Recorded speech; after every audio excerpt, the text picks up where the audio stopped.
Hello, everyone, and welcome to Season 2 of the Amicable Divorce Network podcast. My name is Tracy Ann Moore-Grant. I'm the founder of the Amicable Divorce Network and your host. And in Season 2 of our podcast, we are going chapter by chapter through our new book, Divorce Amicably. I only have the paper version right now. Your Roadmap to Resolution, which details how to save your time, money, and sanity through the divorce process.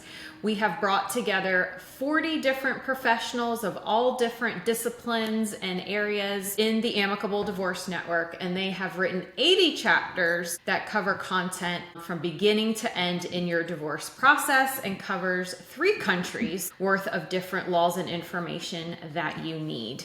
And you can get it now at Amazon.com in Kindle, paperback, and it is so long it qualifies for a textbook version. So you can also get that in hardback book. But it is 500 pages to make your life and your divorce even easier. I am joined today by Amy Carter, who is often one of my co-counsels in amicable cases. And we are going to talk today about sort of not even chapter 1, but the preface of the book. And that is, why is the Amicable Divorce Network? So some people are just like, why did you even go to this trouble? And so we're going to talk about that today. Welcome, Thank Amy. you. Thank you for having me. Absolutely. Well, like you said, I'm your co-counsel a lot, and I always talk to people about why you created this network. And I know your story, but why don't you tell others why you created this network and what drew you to the frustration of why this network exists? I think you and I have been practicing about the same amount of time, but I was about 18 years or so into practicing contested family law litigation. And I think, as many of our colleagues experienced, was just, we call it burnout, frustrated. You feel like you spend all day just arguing with people or getting screamed at and just nasty communications and different things like that. And I really got into family law to help people. That's what attracted me to this area of law more than, writing contracts or trademarks or, any of the other types of law that we could get into. And I felt like I was not helping people. And when I really broke it down, it was not that I was having a problem dealing with upset clients. I expected that. I took training for that. And I really wanted to help people through difficult times. But it was what was a real hindrance to helping people were the professionals, I would say, were the high conflict professionals, the nasty emails at 10 o'clock, the unnecessary document requests, just making a case so nasty, calling kids to the stand to testify when it was completely unnecessary as like a pressure tactic. And I was just sick of it. Have you seen any of those behaviors in family law yourself? All the time. Yeah. And you still go to court. I stopped going to court when I founded the network, and it has been a very nice change. But the type of behavior that I'm describing, how common would you say that is in a family law case? It's very common, and you see it starting at the very beginning. I mean, you can tell the tenor of the case from what happens in the complaint for divorce, or if someone gets served with discovery right when a complaint gets filed. It's going to be a mess from, the first step of the case. Mm-hmm. I was always getting questions from clients, really, nice, hardworking people asking me the same questions. How long is this going to take? And how expensive is it going to be? And what does this process look like? And I would have to say to them time and time again, I don't know. And the reason that I would have to say that is because I don't know who your spouse is going to hire. And that person will really direct if we're going to get this done in mediation, or if 2 years from now, we're going to settle this on the courthouse steps after we prepared for a trial. Do you find that Absolutely. to be the case? Yep. And we probably still get asked these questions as well, but it's a much more containable and reasonable answer to give people when they are choosing the amicable process. And for those of you who are learning about this for the first time or just exploring divorce, the Amicable Divorce Network is the only organization in the entire world that vets divorce industry professionals. And we vet them for being experienced because we feel like you really need to pull on a career of experience to be able to solve difficult problems and issue spot.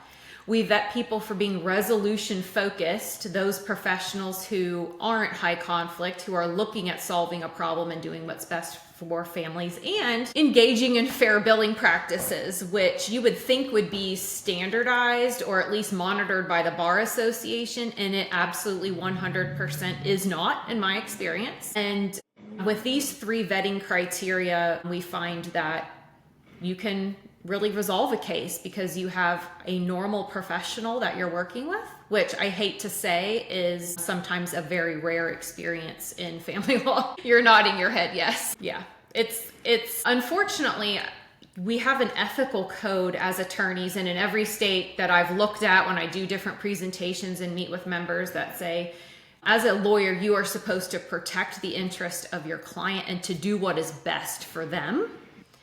And unfortunately, people behave in a way I feel like isn't meeting that ethical standard. I don't think sending hateful communications in the middle of the night and all these types of last minute tactics that people pull just to really create conflict is good for parties, and it's not good for families. It's not really what's best for Yeah, anybody. I always ask, my client, what is your goal? And, am I pushing my client's goal or am I pushing my client's agenda or my agenda, right? And so, you'll find that a lot of attorneys not really in our network, obviously, but in our area of law are pushing their own agenda versus, really trying to get a case resolved and, doing what's best for a family. Yeah, I find that people who are approaching divorce really don't understand the whole system. And that is that the more conflict there is in a case, the more money, particularly the attorneys, make in your case. Because a lot of attorneys bill by the hour. And they break that hour into segments. And so the more problems that there are or that they create or that they delay in solving, the more money that they make. And I don't feel like people understand that. Do you? Oh, absolutely not. I just reviewed a bill for a client actually on Friday, and I was absolutely astounded by how different other firms bill than you and I bill. Yeah, if I look at one of your bills, it's going to be similar to mine. And sometimes at the beginning of the case, you even call and say, what are you charging? Let's make it the same, which is not heard of outside of the Amicable Divorce Network, I'll tell you. But I often sit as a mediator as well in cases that aren't in the network. And I hear our attorney's fee bill is, $28,000 and I have never been to court. And I'm like, did you have depositions, a business evaluation? What's going on here? And they're like, no. And it's like, I'm astounded. And traditional, just families, just going through life, just people don't understand because they might only go through one divorce. So they don't have anything to compare it to. And they're scared. They're scared to call the bill into question. Yeah, they're scared because they're intimidated and they don't know what's normal. And they also, if somebody's saying, I'm fighting for you and I need to do these things, they don't question that. And they just sort of go with it and they don't understand what's normal and what isn't.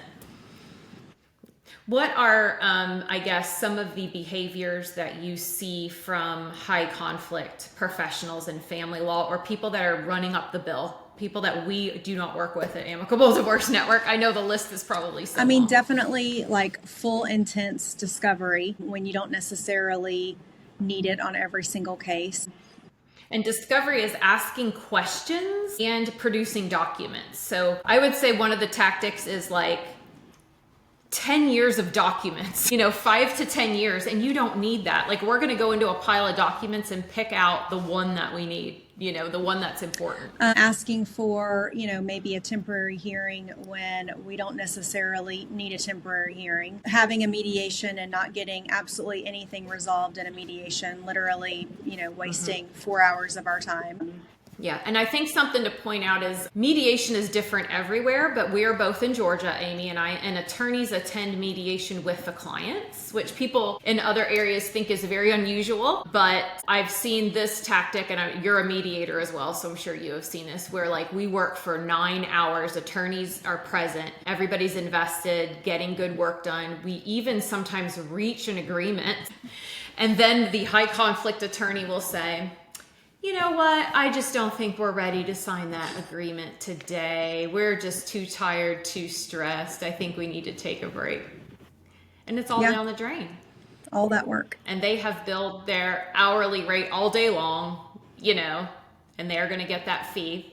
Even if you said they're like, even if it's $300 an hour, which is incredibly conservative and is not what these people charge, you're looking at a $3,000 day down the toilet, and their attorney's like, well, you know, you shouldn't do this right now. And that's just hard to see, especially as a mediator. A lot of times I'll get questioned about, you know, why do I want to do the cases in the network? And because I had a couple come to us. I don't know if they've come to you yet, but it was actually a wife, and the husband wants to get divorced, and the wife really doesn't want to get divorced yet. But they came together as a couple and looked through our network, and she got first pick of attorneys, and so she chose to come meet with me, and I think he's going to come meet with you. And so she asked me, you know, why I like to do cases through this, and I said, well, my story is a little different than Tracy Ann's. I'll tell you her story, and I'll tell you mine. But you know, my story is a little bit different because I lived this, right, and you lived it in a different way. But you know, I have 4 kids and went through a divorce, and I kind of see the wreckage that it can have, and that, you know, it's actually so impossible to co-parent after you know, say the most worst things about people on the stand. And you talk about it in this preface about how this is such an adversarial process, and how can you expect, you know, to go into a courtroom and, you know, have this adversarial process and still be able to co-parent on the back end of things. And it's absolutely impossible. And so this is such an amazing process because it allows parents to still go through the process so informally, so confidentially, and still be able to come out and co-parent. And, you know, for me, the value, just how it would have been so valuable in my own family, which is just why I'm just such an advocate of it. So anyway, hopefully you'll be getting that call soon. Yeah. Well, I'd love that. And for our non-political science majors or people who just don't really think about it this way, the American, Canadian, British court system they're all set up as an adversarial system. And so just think of what you see on TV. You see one party sitting at one table, one party sitting at another table, and a judge is sitting there, sometimes a jury. And in Georgia, we still have divorce jury trials, so that's a possibility. Not many states have that, but some still do. I think about 8. And you are not there to say, you know what, Judge, we're both good parents. We tried our best. This marriage didn't work. We have different ideas on a parenting plan or how to divide these assets. Give us your guidance. It is an adversarial process where you sling the mud that you have, every best argument that you have, the nastiest thing against the other person, because what the judge is doing is picking a winner. You know, they are not finding the truth. That is a different court system. They have that in like Italy and different places. We don't have that. We have the judge is going to look at both of you and pick a winner. And so it is the same system in a murder trial that you would use to determine the parenting plan of a special needs child. And then the minute you walk out of that courtroom, if you are not co-parenting amazingly, full transparency, full information, discussing things in a really healthy manner, you are then held in contempt of court. And it just doesn't make sense. Yeah, you make people sling mud at each other, and then the minute afterwards, they have to behave as if no mud has been slung and just be the perfect co-parents. And to be healthy people and to have money to spend on their child, and they have none of this. Yeah. So, yeah. It just doesn't make sense. And so our system, we obviously have to access court. It's a legal process to get people divorced, to get that judgment signed, to make that happen. But we have a parallel process that focuses on mediation. It is future focused, and people watching this or listening, may be uncomfortable with the fact that you and I can have a conversation like this and be friendly with one another. And I hear that sometimes where they're like, well, I don't want you to be friends or be friendly or professional with opposing counsel. And I guess let's talk about that, because I think it's to their huge advantage that you have two attorneys that can pick up the phone and have a conversation. First of all, I won't take a case that I can't stand the other attorney anymore. I don't. Yeah. After doing this for, I think this is my 23rd year at this point. Like, if I know who the other side is and I can't stand to deal with them, I won't take it at this point. Yeah, it's just not worth my mental health. And let's talk about what those people do that we can't stand. So, I mean, the first thing is they won't respond to anything. So you're not getting anything done other than standing in front of a judge. They're costing you more money because of the fact that the lawyers can't work well together, number one. But I mean, the reality is that if you work well with the other side, you're going to be able to get the case resolved better, number one, even if you're not in the amicable process. But if you're in the amicable process, to me, there is the difference in regards to that is I should be able to, I still have to obviously abide by confidentiality, but I should be able to pick up the phone and talk to you about an issue without feeling like you're going to turn around and stab me in the back. Because that's what happens in litigation, is that the attorneys are looking for any weakness to file a motion and stick it to them. So you really can't say, you know what, my client's having a hard time, let's put on mediation. Right. Or my client forgot something, or they misunderstood something, or they just, because then they're going to use that, oh, you admitted, such and such. But let's talk about here's an example I use in the book, sort of in the attorney billing chapter that's, farther on.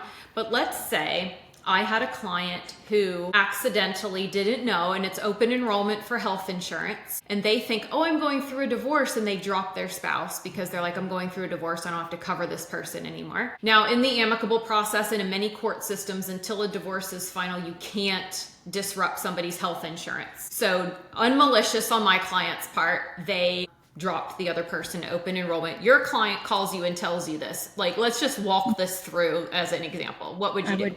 Call you and tell you, so your client accidentally did it? My client accidentally did it. I would call you and tell you, hey, we just found out, is there anything that we can do to try to fix this, and see if we can try to get it fixed. Yeah. And so I would say, oh my gosh, let's get this fixed. And I would call my client and explain, you signed a form at the beginning of the amicable process to not disrupt insurance. I know it was a lot of things to read, so you may have looked over that, but you can't actually drop them from the insurance yet. You can when the divorce is final. So please go to your human resources and have them added back on. Yeah. End of story. So, so what would happen in a contested case? A motion for contempt? That would cost our clients maybe 30 minutes, depending on how emotional our clients were keeping us on the phone, right? So in an amicable situation, 30 minutes maybe tops. Oh, in a contested case, it would have been, I would have been on the phone with my client, then I would have filed a motion for contempt, and then I would have then responded to it in 30 days. On the very last day, I would have responded to it. And of course, nothing happens with that. We have to go to a court hearing. And how far away is that? 90 days at least?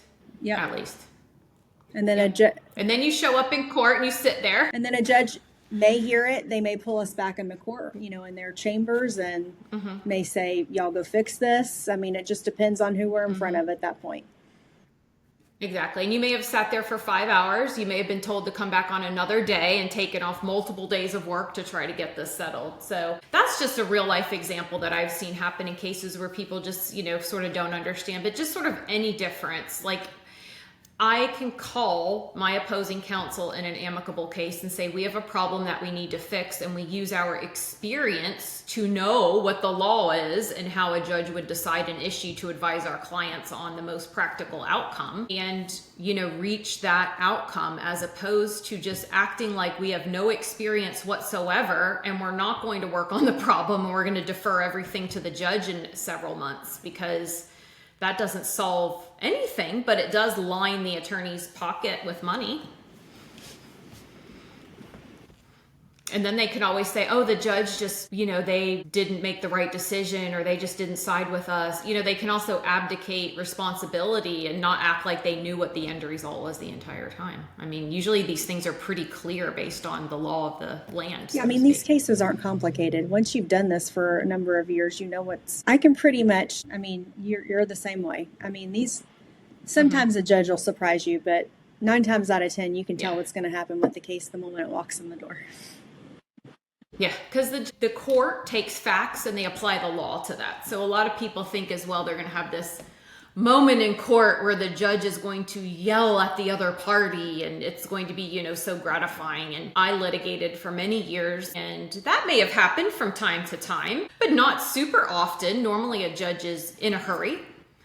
Has many cases to hear, is often frustrated at having to hear a family law case, and is just trying to move things as quickly as possible to just clear their docket.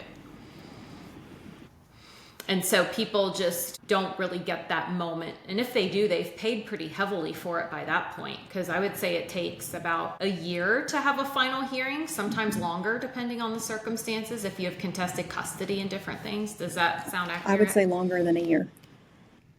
Yeah. And so we were talking earlier about, you're like, these aren't complicated cases, but we have had some complicated cases that are, when we say amicable as well, it's important to know that the parties often aren't amicable. We've had a couple unicorn cases where the parties were very nice and got along with one another, but that isn't the norm. The amicable part is the professionals, that they can have a normal conversation with the other person and reach a resolution, and that's what's best for the parties. But we've dealt with small business valuations.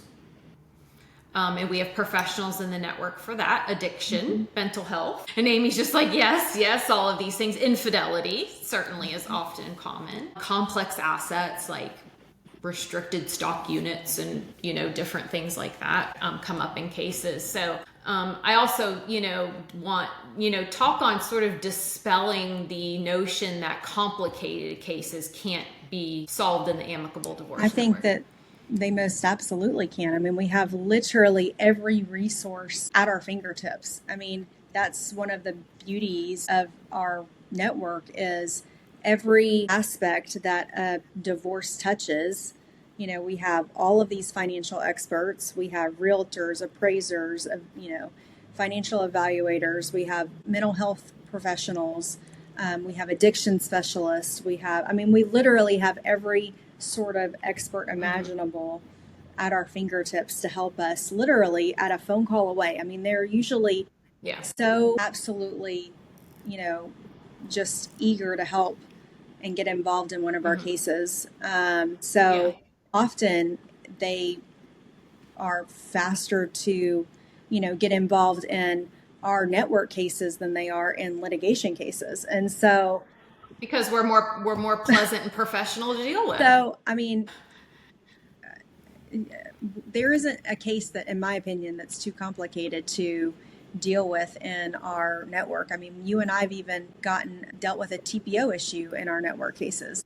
Yeah, and that's a domestic violence protective order. That's what we call them here in Georgia, is a temporary protective order. So we have dealt with issues of domestic violence or alleged domestic violence or protective orders as well. I think the way that the network is designed is important for people to understand, and that is that if a problem arises, the network is hopefully full of the type of professionals that you need, that you would call upon in a contested case. We call the same people in an amicable case and say, hey, help us with this, help us value this business. And often, because we aren't in litigation and nobody is screaming at people or taking their deposition or doing some of these, gotcha moves, they do it cheaper for us. And they, like you were talking about, like we often are texting them or calling them in the middle of a mediation and they are picking up because they're like, they know that we're going to have a respectful conversation, that they're not getting wrapped into something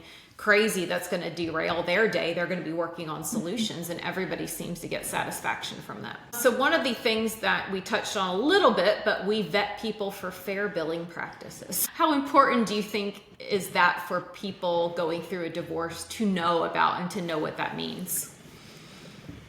Well, I think that it's very important, so that they both know that we're going to be both spending similar amounts of money, right? And to know that this is what we say it is, that this is a cheaper process than going into litigation. When I sell this process, I talk about it being more confidential, a faster, less stressful, and cheaper process than if we go into litigation in a courtroom. And so I think it's, very important for people because they do want, they don't want to set their assets on fire like we often do when we're going to litigation.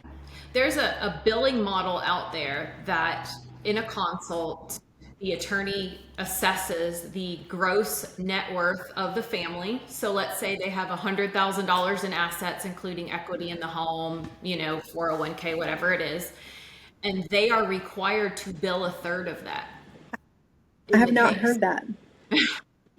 We'll talk about some names afterwards, but it's literally a billing model that they're supposed to do that, or, they sort of get penalized for not doing that in a case, background in their business. And I've seen that, I've heard about it, I've talked to people who have, operated and worked in that model, and that is just shocking to me, but people don't really understand the inner workings. And when we talk about vetting a professional, literally, if somebody applies in Georgia, we send an email to all of our members in Georgia, whatever state they are in. All of the members get an email that says, tell us what you think about this person. Do you want to work with them? Do they have a good reputation? Are they known for being resolution focused? Do they engage in fair billing practices? And I will say the most candid people out there are your colleagues. They're not going to say anything nice if there isn't something nice to say. Yeah. And everybody takes the vetting really seriously. They don't want to let people in the organization who aren't a good fit. People need to understand as well that we will remove people who end up not being a good fit. It's only going to be successful if we've got good people in it that actually know what they're doing and kind of put their money where their mouth is, so to speak. Yeah. So people are always suspicious and will ask me about this quite a lot. Why would I do this if it means I'm going to make less money? How do you answer that question? For me, it's like A, my sanity, and B, I just truly believe in it. Like I lived through the divorce process, and I just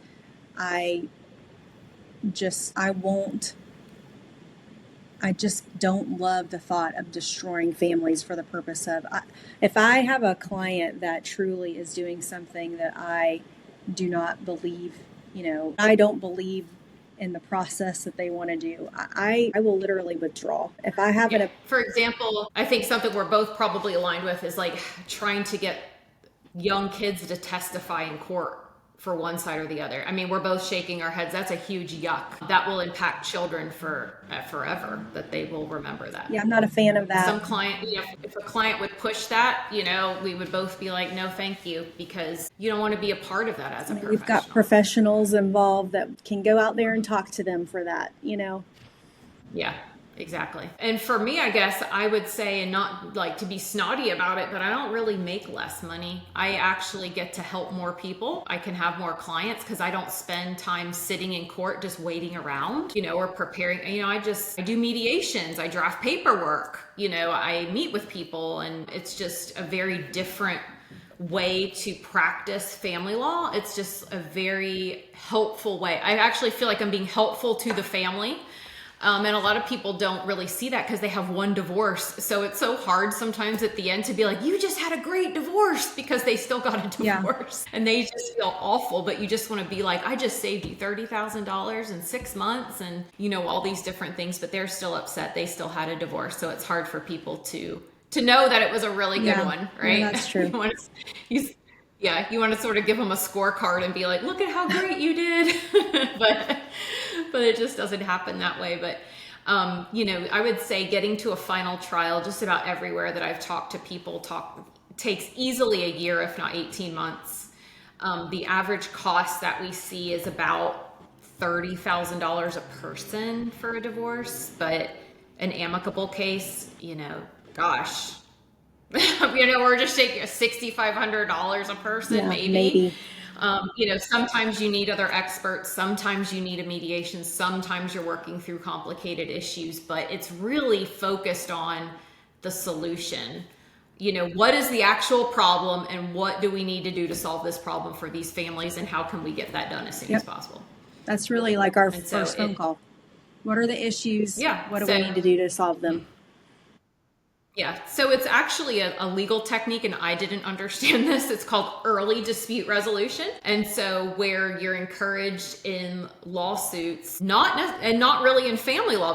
People don't really apply this to family law, but maybe like personal injury or civil lawsuits, where you're supposed to utilize early dispute resolution to capture what the parties agree upon and only focus on what parties don't agree upon. And so people really don't apply that technique to family law, but we do with the Amicable Divorce Network. If they've agreed to sell the house, we don't need to keep arguing about the value of the house. If they've agreed on a parenting plan, Amy and I aren't continuing to talk about the parenting plan. They've knocked it out. Like, respect their agreement and move forward to help them with what they don't agree on. Yeah. So I thank you very much for being here. If you're interested in learning more, the book starts with why is the Amicable Divorce Network, and goes on from there through the journey of a divorce process from start to finish, with all sorts of advice from many different professionals. It is called Divorce Amicably, Your Roadmap to Resolution, and you can pick it up on Amazon and certain booksellers. And if you have any other questions, Amy, where can people reach out to you? Well, my office is called Banks Stubbs McFarland, and my email is amy@bsmfirm.com is the easy one. And I'm in the same town as Amy. That's why we have so many cases together, because if I was an athletic person, I could walk to her office, but I'm not. But a lot of people in the area choose us to work on their cases, and we appreciate that. And we get them done for people. So Amy, I appreciate everything that you do, and for being a member of the network, and for being on our board. Thank you very much for joining me today.